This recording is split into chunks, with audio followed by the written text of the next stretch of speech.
What is going on, ladies and gentlemen, and welcome to Sharkpool Gaming's one and only podcast, Pipeline Podcast. Here today, I'm joined by the wonderful Southern sweetheart, Calen Pass. Calen, how you doing today, man? Doing well. Doing well. You're clean shaven. You're looking like me in middle school right there, man. Or me right now, like 5 days removed from being shaved.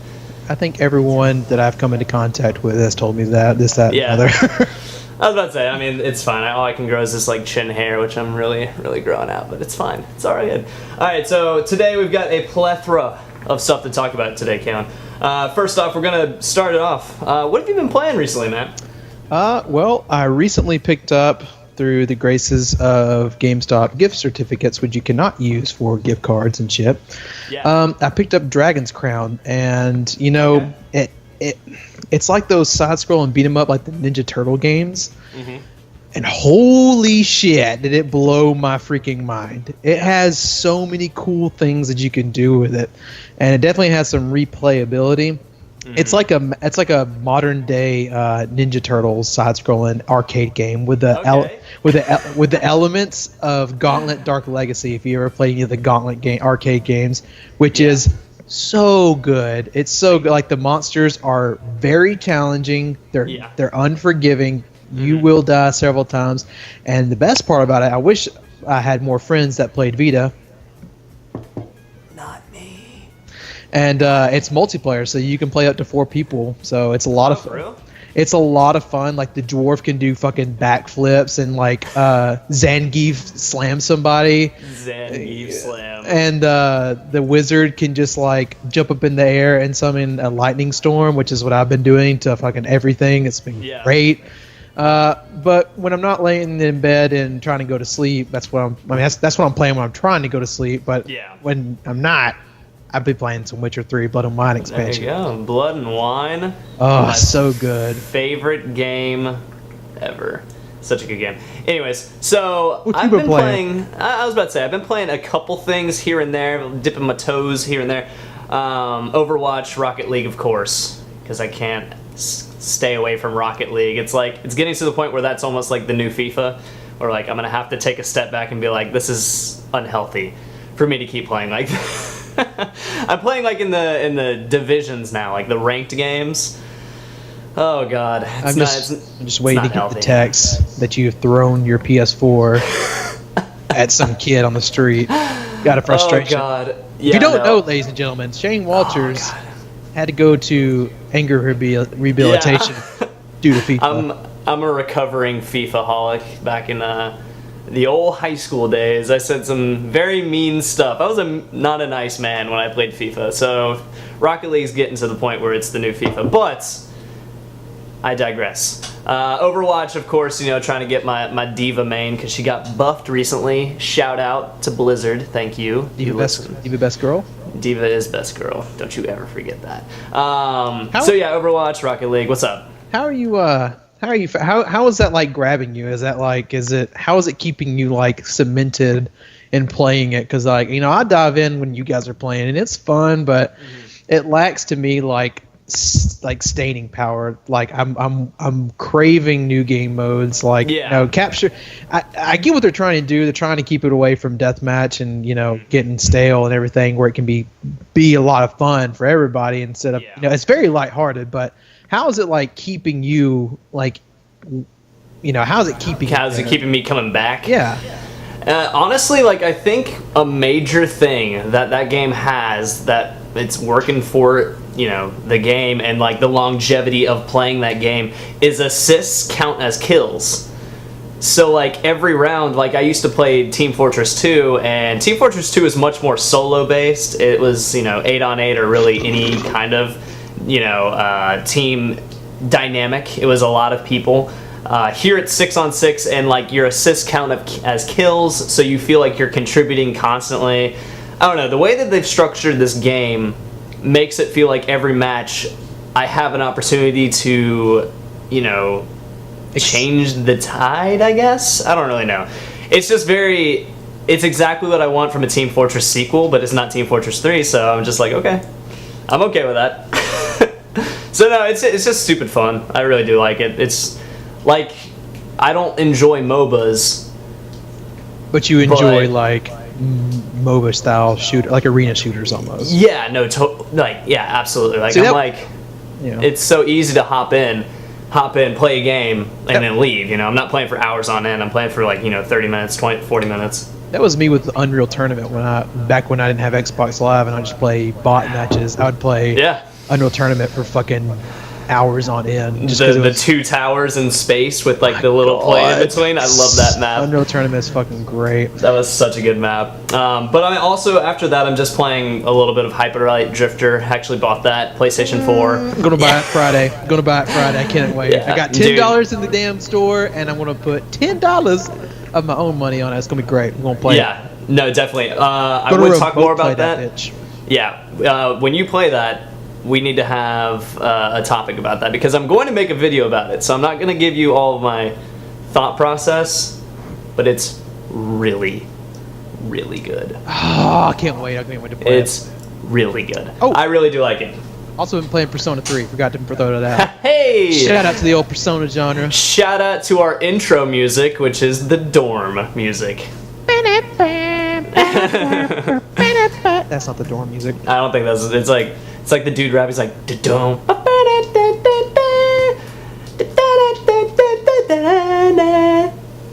Love And Persona. he says something about booty in that song. I swear to God. Yeah, Super- it's like dance. Look at what to pull off your pants. Yeah, it's Dance. like dance through my booty in the pants. The original That's Booty in the Pants. Dance booty in the pants. All right, whatever. I didn't even make words out there. Anyway, so let's move right on to notable releases. This is for August 2nd. There, Calen. August 2nd, you are getting Abzu. Do you remember that game? Okay, so Abzu is like that underwater game made by the people that made Journey. Abzu. I remember like last E3, it was like kind of a big deal, but that's coming out for PS4 and PC next week. Echo? You play as a dolphin?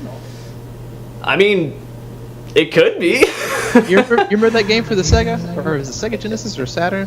Echo the Dolphin? You played as a fucking dolphin. It was great. Hell yeah. I play as a dolphin every day of my life. Because I swim. Every day. Anyways, Abzu coming to PS4, PC next week. And then also, Batman the Telltale, Episode 1. That's coming Next- out already? Next week. I didn't even realize that. I thought that was still like months away. I'll have to pick that up. Yeah, Episode 1's coming out next week for literally every system ever, minus Vita and 3DS. So, Fuck. yep.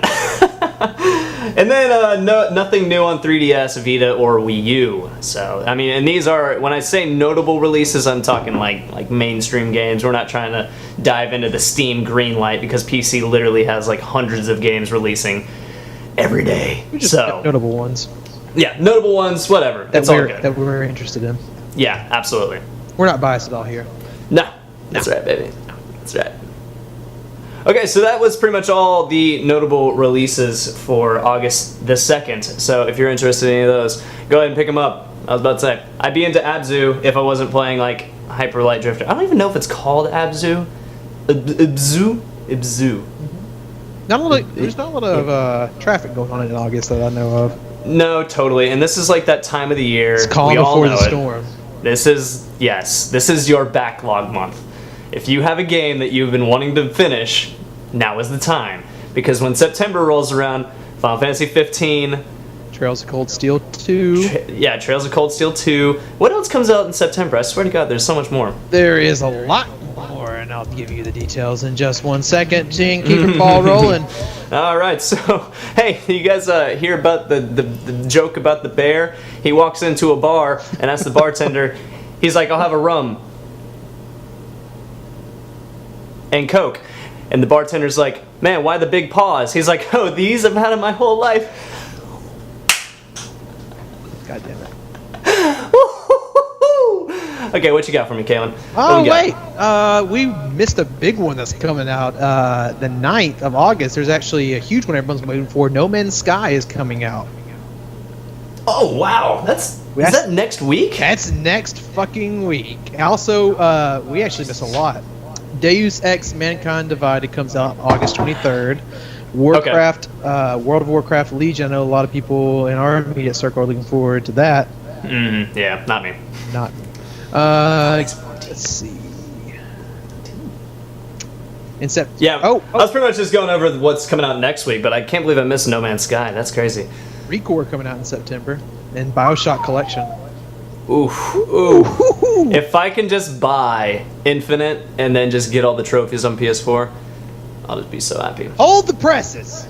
Hold the presses. What's up? What we got? FIFA 17 coming out September 27th. Fight it. Fight it.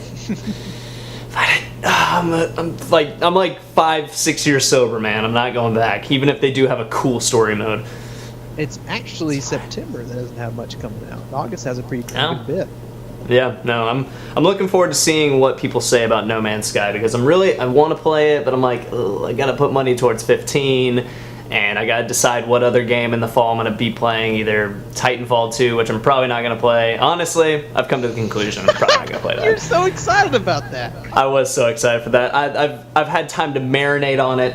Not happening.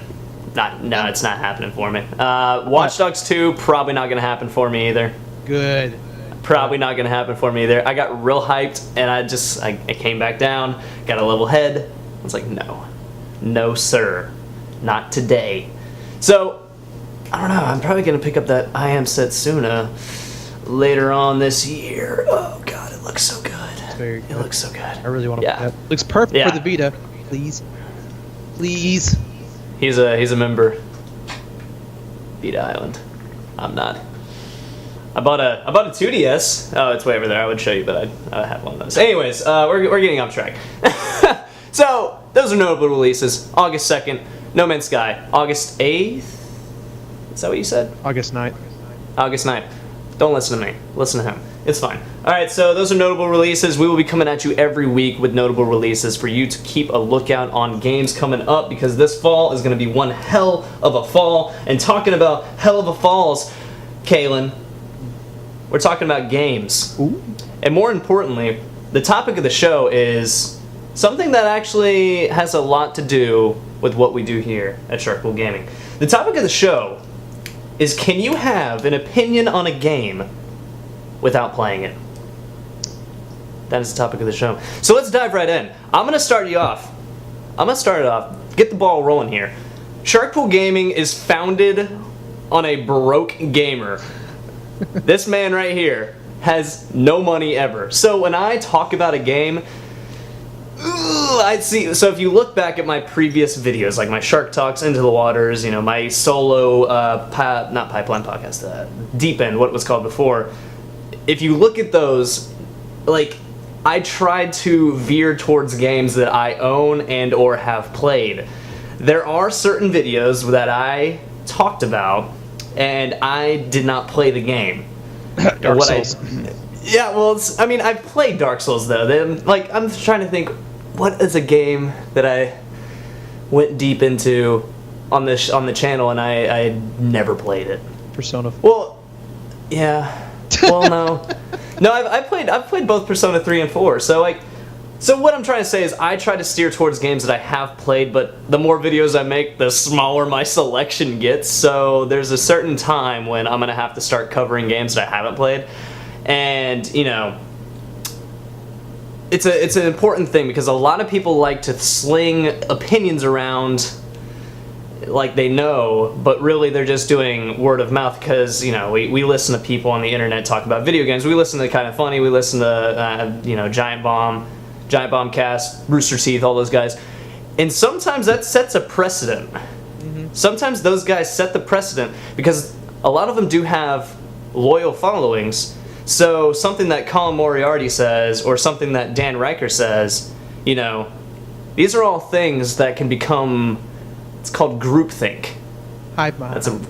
That's a real thing, yeah. Hive mind, groupthink, something like that. So can you have an opinion on a game without actually playing it, but by listening to somebody else who has? That's kind of like the real question. What about it, Caleb?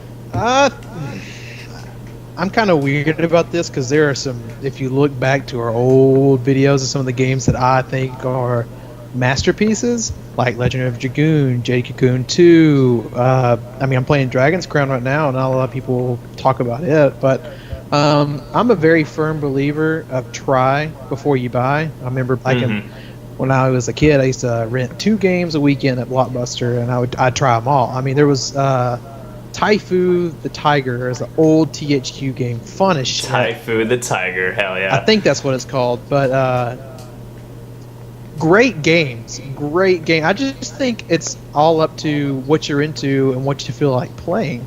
That's true. But there's also, there's a lot of games like Watch Dogs. I never played Watch Dogs. I know enough about it to know that it's shit. But yeah, no, definitely. But I mean, I think it's a good thing, and I think it's also a bad thing because you never really know what you like until you play it. I never would have thought I'd like Dragon's Crown.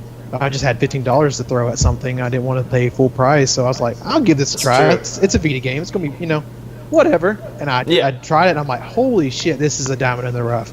And I really want to play Odin Sphere, which I think is by the same people. But it's definitely a weird ecosystem about having an opinion. Yeah.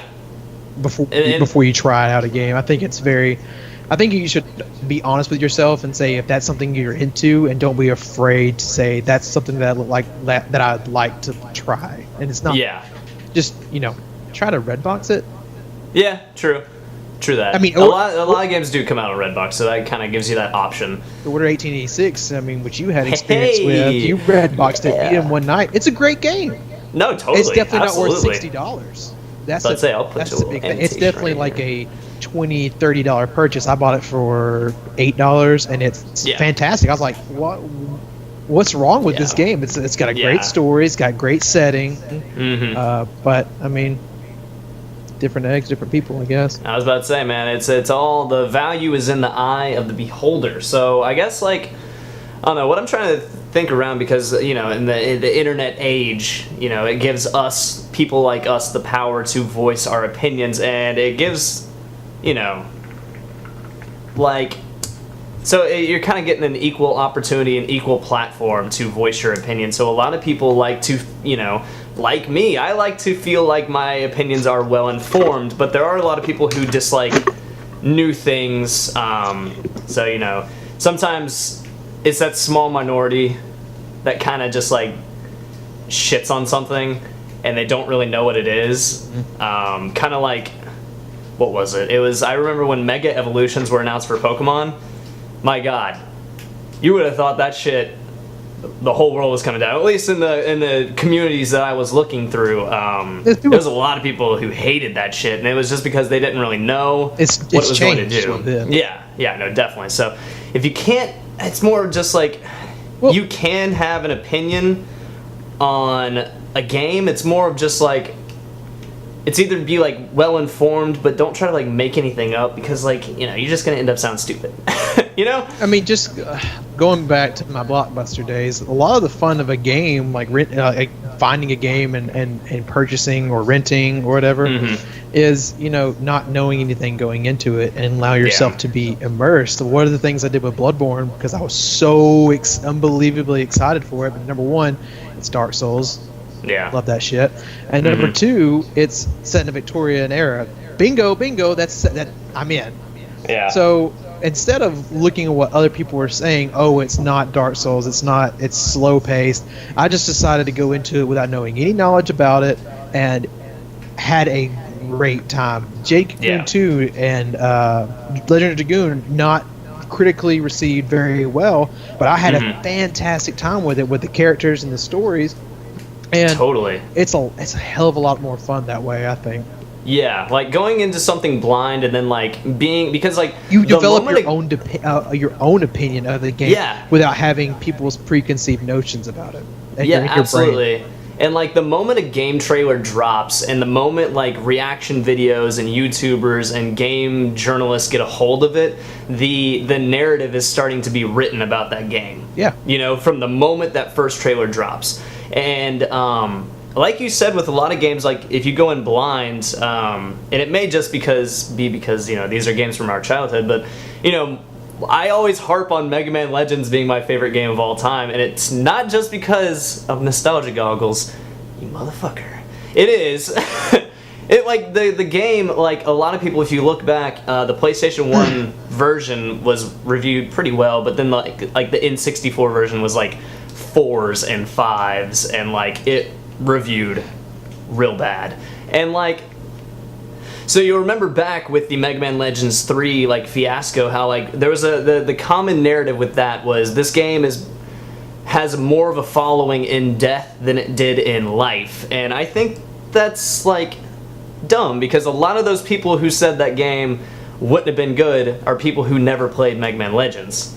So I don't know, having an opinion is one thing, having an uninformed opinion is another. So I guess what I'm trying to say is know the facts, man. Know the facts. Play Mega Man Legends. Well, do it. It's like another example. I remember Final Fantasy X when it came out. I remember like seeing the artwork, and I was like, wow, that's really different looking. You know, usually I was, as a kid, I was playing platformers, and I was playing a lot of like Mega Man X.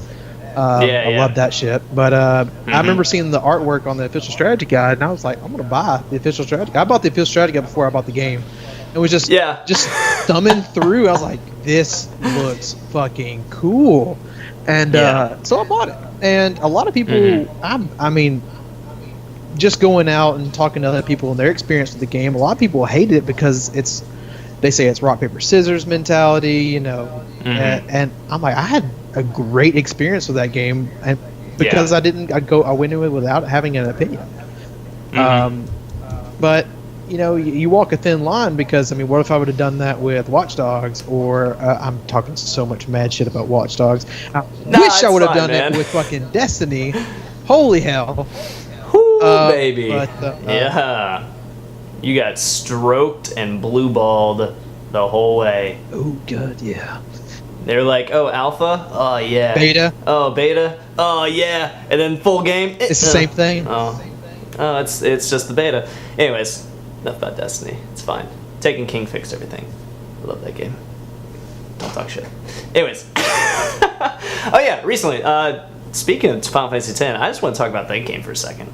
Because I didn't beat it. I have not beaten it. I'm still at Sin. But the fact that I beat Lady Unalesca on my first try is fucking unbelievable. Because like she's like constantly casting zombie, constantly casting full life, and like, oh god, that was such a minefield of a fight. Not to mention, if you died, you had to go through all that fucking cutscenes again. Yeah, no, because I was reading guides before I went in, because I was like, there's no fucking way. Like, I know that this is getting to the end. Yeah, I was like, I've got to read a guide. And the dude was like, warning, if you die, you have to sit through like 30 minutes of cutscene. I was like, all right, let's one-shot this bitch. Let's do it. I'd have to go like, all right, Titus. Like if I die, I remember when I was playing it first, I would like die, and I'm like, fuck, go make the sandwich and come back. It'd still be like towards the end, like the lead up to the fight, and I'm like, fuck, this is ridiculous. This is punishing. Also, crazy thing, I beat Lady Unalesca in one try. I beat the Luca Goers in my first try. I've never beaten the Luca Goers. Never. Dude, I was so fucking hyped. I was like, because on this playthrough, I remember I played it on the PS3 when it got re-released, and then I had to retry like 7 times to beat the Luca Goers. On my PS4 run through, first try, I was like, let's fucking go. Sharkpool Gaming, that's how we do shit right here. That's right, baby. That's right. Anyways, but no, I just want to talk about Final Fantasy X. Great game. Gonna finish it one day. But, I mean, maybe. You also have like Last of Us and stuff like that. You have a lot of people that say this game's amazing, go buy it, and then you already have that preconceived notion that this game's going to be great, and kind of be dangerous at the fact that it could be they didn't live up to your expectations because everybody hyped it up so much. And overhype is that's such a good point. Thing. I'm really concerned about Persona 5 getting overhyped, and I'm unsubscribing from Mega 10 at September. I have to. I just need to unsubscribe from that subreddit entirely, just because I wish I would have gone in Persona 4 blind as shit, because that game is a completely different. That game entirely needs to be put in its own different category, because there's so much shit that can happen. That can be like, all right, so much. That's your ending. You don't know. It could be the killer. I don't know. Igor just says, all right, that's your ending, and you're like, okay, cool. But it's not. That's not. It's not. There's like 20 more hours of gameplay after your Yeah. first exit off of Highway Persona 4. Highway, J-pop, and waifus. Exit waifu. Anyways, what was I saying? I can't remember. Anyways, Persona 5, yeah. No, that's what it is. I was about to say. Coming back to it. Sorry, lost in the train of thought. Overhype, man. Because having an opinion on a game without actually playing it goes into, like, the pre-release of a game. Like, we just talked about No Man's Sky. Man, that may be a victim of its own weight. Like, it may crush itself under the words of Sean Murray. It's definitely gotten too big for its britches, and yeah, I don't want that game to fail because I bought Joe Danger, Hello Games, like, very first game on the PS3, and I fucking loved it. And this is like their first big boy game, and I'm just like, I'm rooting for them so hardcore, but I just feel like... You notice how they haven't really released much here in the last couple of months about it. I know because it's been talked about so much, but I feel like people are starting to kind of think, back to something that Colin Moriarty say, just how many, like, creatures are going to be just different color palette. Yeah. Definitely, like, it's gonna be like the. I don't think it's gonna have a lot of. I don't think it's gonna have a lot of structure to it. Staying power. I think we're gonna hop in. Like, are people going to be hopping in? Yeah, like, are they gonna, like, hop in? See, the main thing, man, I just want to hop in a spaceship with my friends and just fly around the universe. Yeah, you hang a left right there at the giraffe that kind of looks like what's his face, Keith David, and then if you go by the Shere Khan looking tiger thing, you've just gone too far. You're going to have to come back around. You've gone too far. You're going to have to come back. You got it. I don't know, man. So, No Man's Sky, that shit, I'm rooting for you, man. I'm rooting for you. I'm just not interested. Not going to buy it, but I'm rooting for him. Definitely rooting for him. All right, so what's our final verdict on can you have an opinion of a game without playing it? I say you can, but just to a certain degree. Like, you can't consider yourself an authority like me. If you haven't played a game. So. I say definitely, whatever piques your interest. Usually go with your instincts. Do a little bit of research so you don't get fucked over. Destiny. Yeah. And try before you buy. Go with what you like, and then sometimes go with what you probably might not like. Like, that's very true. Just very true. Sometimes you gotta switch it up. Sometimes you get the variety is the spice of life, as they say. Dragon's Crown. Fucking hell of a game. Yeah, no. Well, Hyperlight Drifter is kind of a little different than what I normally play. That art sells itself. People are craving that shit now. You're gonna like it because it's kind of difficult. I like it. It's kind of hard. Like, I've died a shit ton.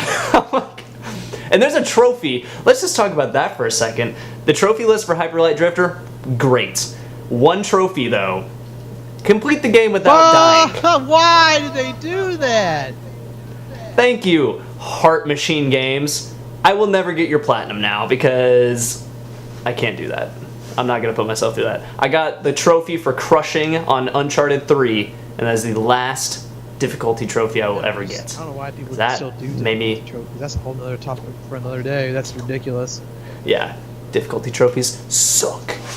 Thank you, Far Cry 4. You suck, but your trophies Thank you, Witcher 3, for being a phenomenal game, but having difficulty trophies that require me to play an 80-plus hour campaign again. That's right. All right, Calen, so we've got one last section. This is a brand new structure for the pipeline, in case you haven't noticed yet. Brand new structure. We have something at the very end we like to call the Shark Pool Wrap-Up. We're going to get 1 minute on the clock, and we're going to go through 10 news stories in a single minute. So 1 minute on the clock, 10 news stories. Are you ready? Do you think we can do it? It's going to be a tough one. We got a lot of stuff to get through. It's going to be pretty difficult. Yep. I will read them off. Give you analysis. Give a little analysis. I'll give a little back and forth. And we'll move right on. All right. Are you ready? I can try. I have no idea about these topics, but let's go. All right. And 3, 2, 1, go. Alright, so coming in at number 10, Starbound 1.0 finally released. This is the real game. What do we think about that? Don't know shit about Starbound. Alright, fair enough. I played it a little bit when it was like in beta or whatever. I don't know. It's fine. It's Terraria in space. Go ahead, have fun. Hideki Miyazaki wants to make a mech game, not a Dark Souls game. What do you think about that? Doesn't surprise me one bit. He did Armored Core series for a while, and he kind of likes that shit. I would be into that. A little Dark Souls, a little Technomancer, whatever, man. Alright, so number 8, Pray for the Gods reaches its crowdfunding goal, is coming out on PC, PS4, and Xbox One. Have you looked at that game yet? Nope, sounds cool shit God, though. we got 30 seconds left. Alright, number 7, Pokemon Go Plus is delayed. That little thing on your wrist, it's delayed. Don't worry about that one, we won't talk about it. Number 6, We Happy Few is released. Are you gonna play it? Oh, fuck yeah. Alright, fuck yeah. Number 5, Adam Boyes leaves Sony CEO to be Iron Galaxy. Oh my god. Number 4, Persona 5 goes gold. It's gonna be awesome. Number 3, Sonic is back. Who gives a shit? Number 2, NES Classic is out. And number 1, oh shit, that's time. Number 1, the international prize money is now $18,429,613, making it the largest prize pool in esports history. I feel like that's some pretty noteworthy stuff right there. So, ladies and gentlemen, that was the Shark Pool Gaming wrap-up here on the Pipeline Podcast. If you haven't joined us before, go ahead and hit that subscribe button. You will be notified every time we put a brand new video up. And of course, we have a plethora of content for you to go through. See this beautiful mug? See that beautiful mug? All of it good stuff. He's got his hookah right there. This is called Pipeline. We did used to have pipes. We moved to hookah, and now I'm about 300 miles away, and I've got a hookah in the closet. But I can't buy anything because, you know, I have a dog sitting right there judging me. So, I was about to say, I'm going to leave a couple videos up right here. Thank you for joining us today. Hope you enjoyed it. Let us know if you enjoyed the new structure of the show. And as always, thank you for watching.